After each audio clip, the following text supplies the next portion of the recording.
지금 듣고 계시는 음악은 BTS의 히트곡 불타오르네였습니다. 오늘 이 BTS에 대해서 얘기해 보겠다고 1, 2부부터 계속 말씀드렸는데요. 왜냐? 엊그제부터 말씀을 드렸지만 이 명절이 되면 오랜만에 만난 가족이 서로 다른 방향의 얘기를 하다가 싸우기도 하고 그리고 나중에는 토라져서 가고 이런 일들도 많아서 그러지 말고 좀 피할 건 피하고 공통적으로 좀 화제를 삼으면서 인문학적 지평을 넓힐 수 있는 방법이 없을까라는 고민을 하다가 주제로 BTS를 삼았습니다. 왜냐? 최근에 이 BTS와 관련한 포럼도 열렸고요. 그리고 BTS 예술혁명이라는 책도 나와서인데요. 오늘 그 BTS 예술혁명을 직접 쓰신 이지영 세종대 교수 모시고 BTS가 왜 세대를 뛰어넘어서 서로 공감할 수 있는 그런 주제인지 그리고 또 어떻게 음악을 즐겨볼지 이 얘기를 좀 나눠보겠습니다. 교수님 어서 오십시오. 네, 안녕하세요. 네, BTS에 열광하십니까? 지금 그냥 뵙기에는 네. 너무 차분해 보이셔서요. 네, 차분한데 열광하고 있습니다. 아미시고요? 네. 네. BTS 팬클럽이 아미죠. 네. 예.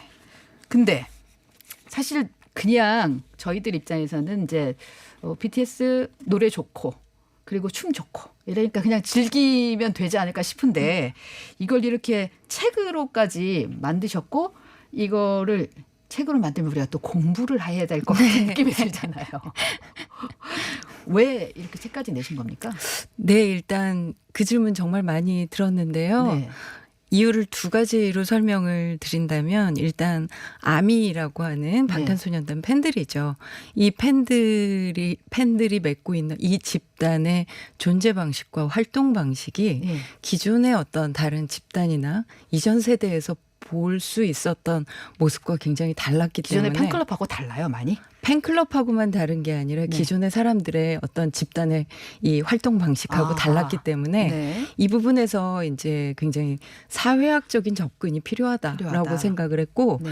바로 이들이 이제 방탄소년단이 온라인 네트워크 상에서 펼치고 있는 그냥 단순히 가수가 아니라 네. 이들의 컨텐츠가 굉장히 수많은 영상으로 나오고 있는데 이 영상들을 중심으로 이루어지고 있는 예술 활동의 아주 중요한 핵심 키워드인 관객이기 때문에 예, 그래서 그런 측면에서 새로운 시대를 보여주고 있는 어떤 예술 형식의 측면에서 이제 접근을 했습니다. 예. 교수님 실례지만 전공이 뭐세요? 네, 영화 철학, 영상 미학 쪽인데요. 아하. 바로 그랬기 때문에 그들의 어떤 그 온라인상에서의 예술 활동이 저한테는 너무너무 흥미로운 연구 주제였습니다. 그러시군요. 네.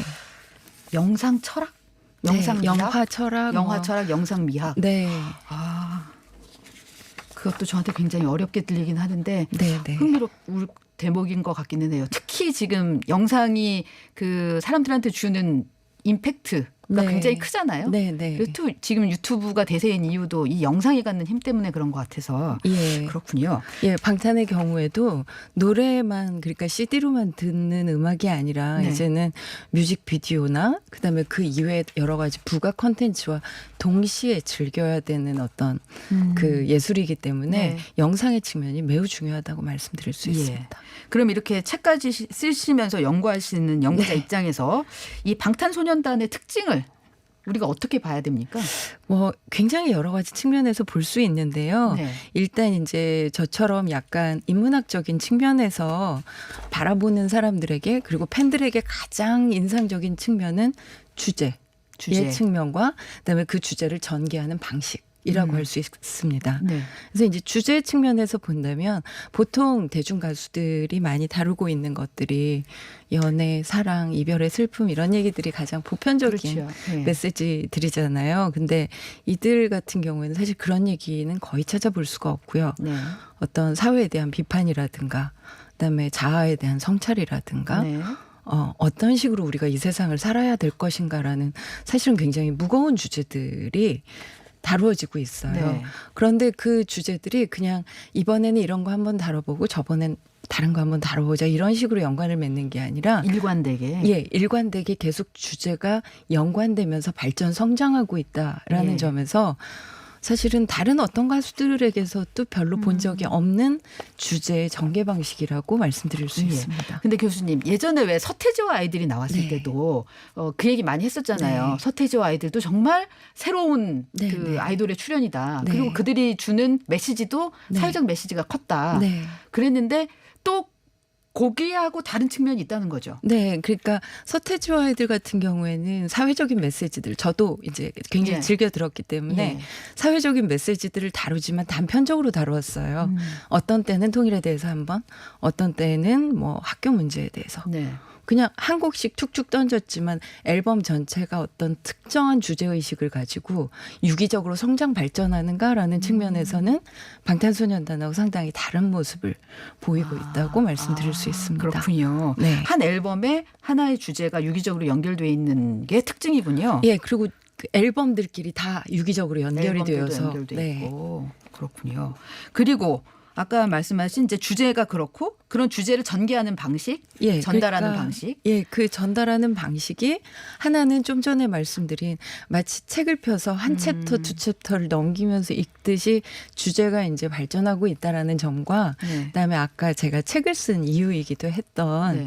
그러니까 노래나 노래 가사로만 어떤 메시지를 전달하는 게 아니라 그것으로 충분히 담길 수가 없잖아요. 네네. 노래라는 건 네. 좀 단편적이기 때문에 예.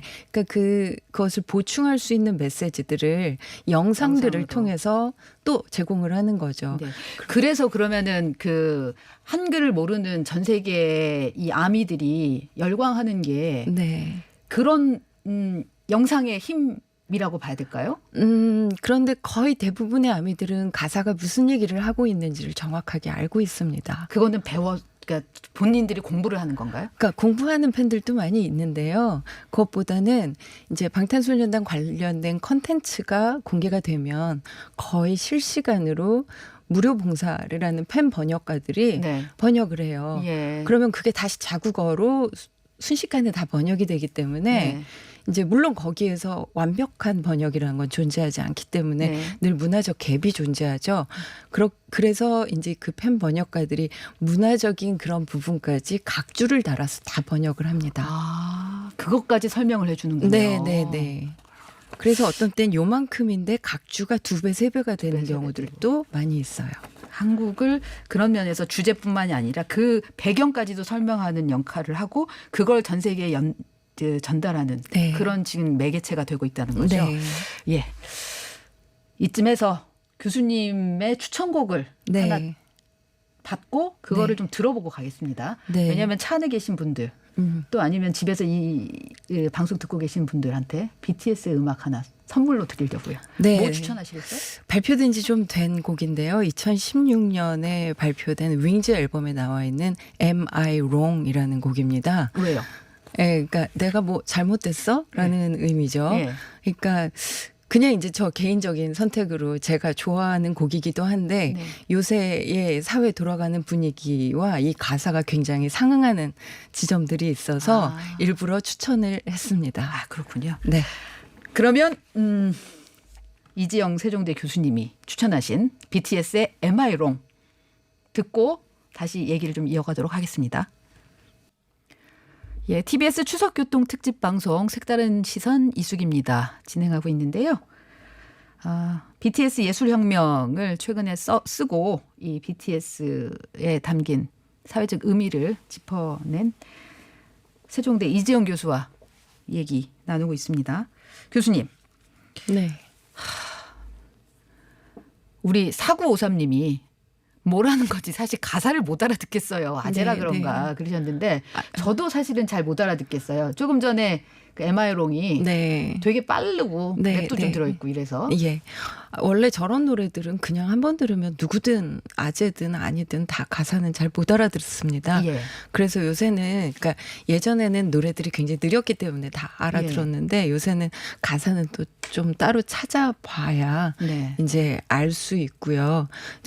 저 Am I Wrong 같은 경우에는 2016년에 발표한 노래인데 네. 그러니까 이 세상이 전부 다 미쳐가고 있는데 이 미쳐가는 세상에서 온갖 이상한 신문 기사들, 거기에 달린 혐오 댓글, 네. 서로를 향한 혐오, 이 모든 게 아무렇지도 않다면 넌 정상 아닌 게 비정상이라고 굉장히 그 사회에 대한 비판적인 이야기들을 하고 있는 가사인데요. 2016년에 내놓은 건데 최근의 상황하고도 네. 거의 비슷하게 네. 투영돼서 볼 수 있네요. 네, 그래서 요새 이 세상 돌아가는 걸 보고 있으면 자꾸만 저 노래가 떠올라서 그래서 오늘 추천을 예, 하셨군요. 그 노래 가사 중에 개 돼지라는 표현이 나오는데요. 네. 예전에 교육부의 고위 네네. 관료께서 그런 얘기를 하신 적 있죠. 네. 그 부분이 이제 바로 노래 가사에 들어가 있습니다. 그래서 요새 현재 상황을 생각해도 국민이 개돼지가 아니라는 이야기를 한 번 더 저도 이 기회를 빌려서 전하고 싶기도 했습니다. 그렇군요. BTS 노래의 가사들을 한번 다시 봐야 되겠다라는 생각도 드는데요. 네. 예. 근데 이제 팬들이 아까 말씀하신 대로 이 팬들한테 주는 영향이 크고 이 팬들이 또 역으로 이 BTS에 주는 영향도 크다. 그 관계가 굉장히 중요하다라고 네. 말씀을 하셨는데 근데 이거 듣고 즐기는 거 말고 그러면 실질적으로 팬들이 뭔가 사회의 변화를 이끄는 뭐 이런 것까지도 갑니까? 네, 많이 가고 있습니다. 이를테면 이제 방탄소년단의 메시지 같은 경우에는 굉장히 다양한 이야기들이 나오고 있는데요. 네.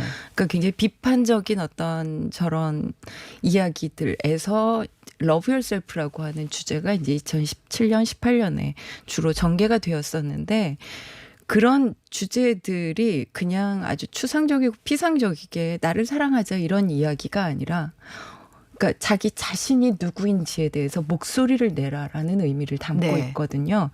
유엔에서도 네, 맞습니다. 남준이 얘기를 했었죠. 예, 기억하고 계시네요. 예, 그거는 봤어요. 바로 작년 이맘때쯤에 이제 유엔 연설에서 했었던 내용인데 사실은 제 딸내미가 그 아미인데 네.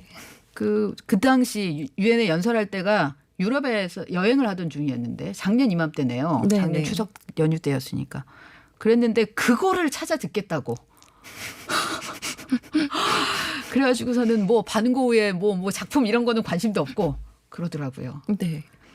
그만큼의 의미가 있었다는 얘기죠. 정말 중요한 일이었고요. 근데 그런 그 자기 목소리를 내는 거를 합니까? 그래서 팬들이. 네, 자기 목소리를 내고 있습니다. 그리고 그 방탄소년단이 그 러브 열셀프 앨범과 더불어서 유니세프랑 같이 하고 있는 캠페인이 러브 마이셀프 앤드 바이올런스라는 캠페인을 하고 있는데 그래서 폭력 근절이라든가 네. 그래서 이 폭력에 희생된 어떤 사람들에게 어떤 지원을 한다든가 네. 아니면 소외당한 자들의 목소리를 대변한다든가 여러 가지 자선 활동을 한다든가 즉 방탄소년단의 메시지가 현실 속에서 현실화될 수 있도록 다양한 집단적 활동을 통해서 그 어떤 운동들을 펼쳐 나가고 있고요. 그래서 스스로들 뭐라고 얘기하냐면 이거는 문화 운동이고 문화 현상이다. 네. 심지어는 문화혁명이다라고까지 팬들 스스로 생각을 하고 있습니다. 예. 자신들의 삶 자체가 변화를 하고 그것을 통해서 방탄소년단과 아미 어떤 공동 목표라고 우리가 모두 합의되어 있는 이 세상을 좀 더 나은 곳으로 만들자. 네. 라는 어떤 대의를 위해서 굉장히 다각적으로 환경부터 시작해서 다각적인 측면에서 활동들을 펼치고 있습니다. 네. 지금 전 세계 아미의 규모가 어느 정도나 되죠? 그거는 정확히는 모르는데요. 최소한 1,000만, 1,500만 아하. 그 이상이 될 수도 있습니다. 그래요. 네. 불 인구네요. 그러니까 유럽 작은 나라 하나 이상. 네, 서울 신구. 네.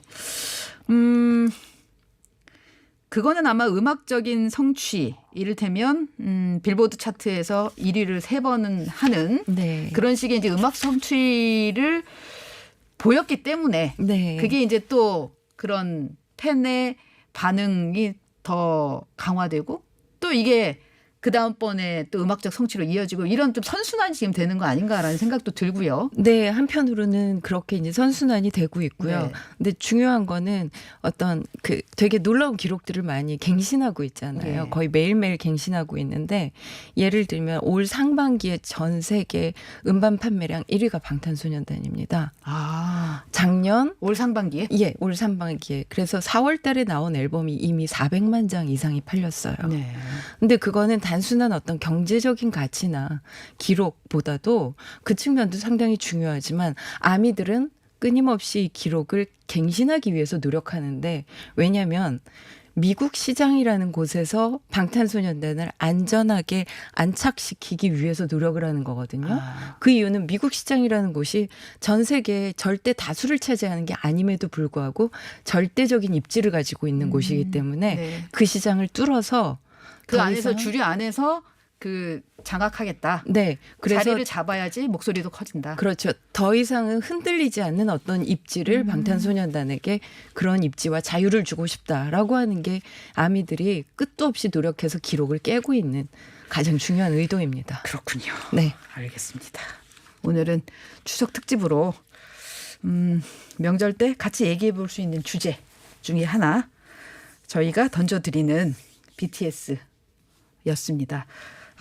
오늘 말씀 주셔서 감사합니다. 이지영 네. 세종대 교수였습니다. 네, 감사합니다. 고맙습니다. 네.